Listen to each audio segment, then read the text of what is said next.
होता है दुर्वा।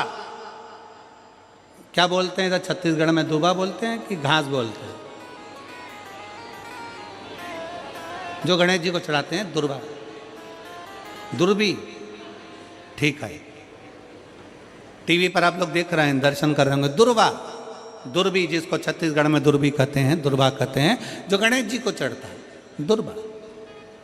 अब आप सबको स्मरण में तो होगा कि दुर्वा कहाँ से प्रकट हुई है।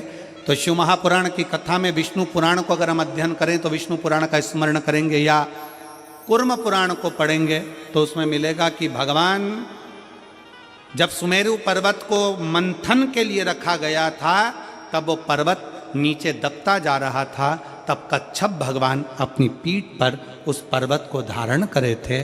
कच्छप भगवान जब पीठ पर धारण करे तो समझ लो भगवान नारायण की जंघा पर ही वो पर्वत रखा हुआ था, जिसको घर्षण किया जा रहा था, घर्षण किया जा। वो पर्वत जैसा जैसा घसा रहा था, रोम गिर रहे थे, उसी रोम की दुर्वा का भाव हमारे शास्त्रों में आता, उसी से दुर्वा की उत्पत्ति मानी। दुर्वा गणेश जी को प्रिय है।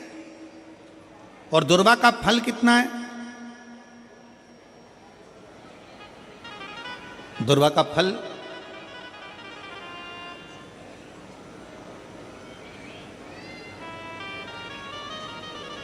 जब एक असुर ने उत्पात मचाया और गणेश जी के पास सूचना गई तो गणेश जी ने उस असुर को निगल लिया था।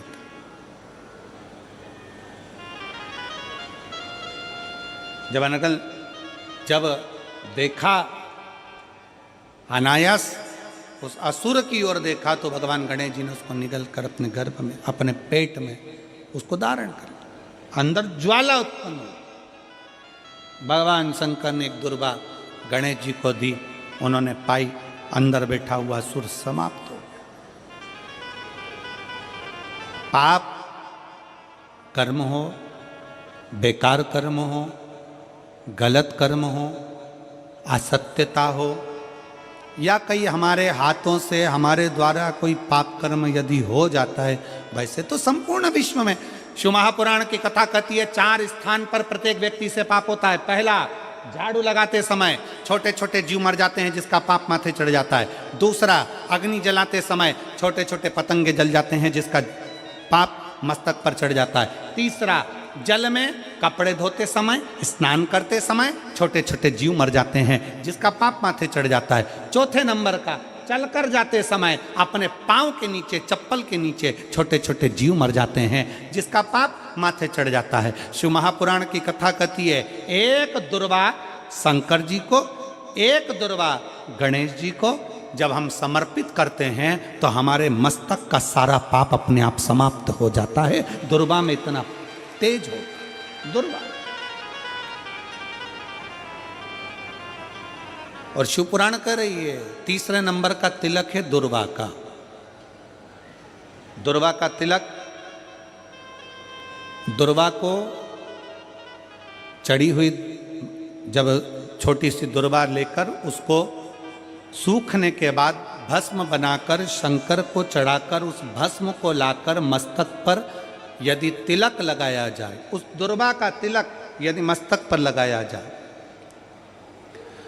कोई व्यक्ति तुमसे कह दिया कि तेरे बस का ये नहीं है, कोई ने कह दिया तू ये सरकारी नौकरी पा ही नहीं सकता, कोई ने कह दिया कि तू ये काम कर ही नहीं सकता, तू मकान बना ही नहीं सकता, कोई ने कह दिया तेरी दुकान चलेगी ही नहीं, चाहे कितनी खोल ले, अगर आपका कोई आत्मबल नीचे गिराता है तो 20 दिन तक दुर्वा का तिलक यदि मस्तक पर लगाया जाए तो आत्मबल भी बढ़ता है और कार्य सिद्ध होता है। ये दुर्वा तिलक की महत्व है।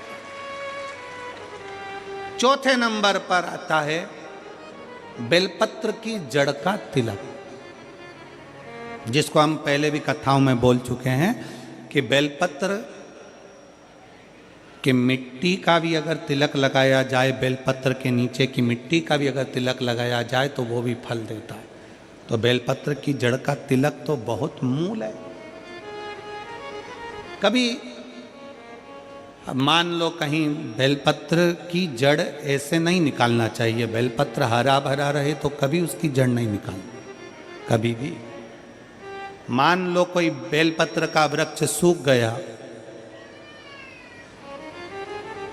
कोई बेलपत्र का वृक्ष अगर सूख गया है, उसकी अगर जड़ मिल गई है तो उसको घिस कर उसका चंदन बनाकर शिव का लेपन कर उस चंदन को अपने मस्तक पर भी धारण कर सकते।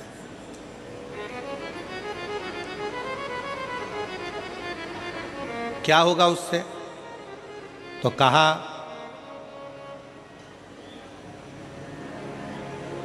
किसी व्यक्ति को कोई कार्य के हेतु आपने बोला है और वो व्यक्ति कार्य से इनकार कर रहा है, मना कर रहा है कि ये मेरे बस का नहीं है, मैं नहीं करूंगा, उठाओ तुम्हारी फाइल लेकर जाओ यहां से, ये मैं नहीं करूंगा। तुम्हें लग रहा है कि ये केस मुझे जीतना है और मैं सत्य हूं और मेरा केस मुझे जीतना है और असत्यता भारी पड़ रही है, झूठ भारी पड़ रहा है, उस समय पर बेलपत्री का चंदन का तिलक या बेलपत्री के वृक्ष की मिट्टी का तिलक व्यक्ति को सफलता जरूर देता है। उस तिलक को धारण जरूर करना चाहिए,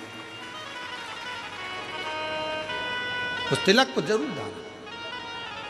बेलपत्र का तिलक, बेलपत्र की मिट्टी का तिलक, बेलपत्र के वृक्ष के नीचे बैठकर करा गया भजन, बेलपत्र के वृक्ष के नीचे बैठकर करी गई साधना, बेलपत्र के वृक्ष के नीचे बैठकर करी गई आराधना,